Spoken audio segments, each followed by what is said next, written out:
yar sana bıraktım.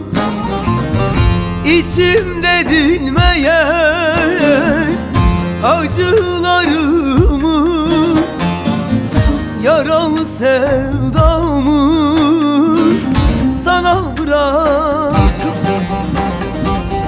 İçimde dinmeyen yar acılarımı, yaralı sevdamı sana bıraktım. Dağlara yağlarım ben bu derdimi, taşlara çağlarım deli gönlümü. Boşuna bekleme zalim benim yolumu, yaralı sevdamı sana bıraktım. Boşuna bekleme, hayır benim yolumu, yaralı sevdamı sana bıraktım.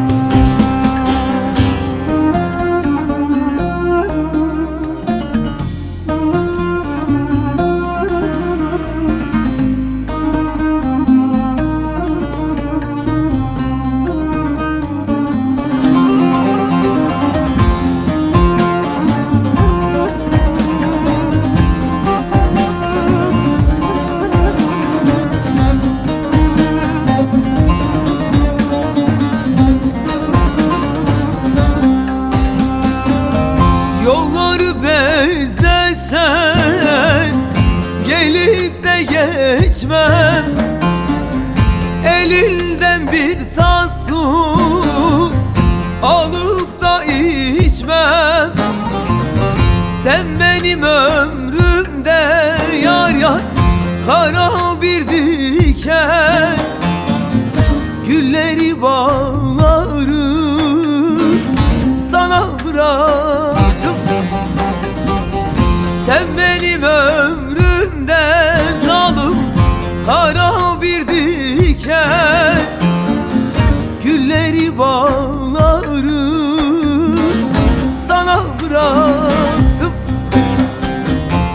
Dağlara yağlarım ben bu derdimi, taşlara çağlarım deli gönlümü. Boşuna bekleme zalim benim yolumu, yaralı sevdamı sana bıraktım. Boşuna bekleme,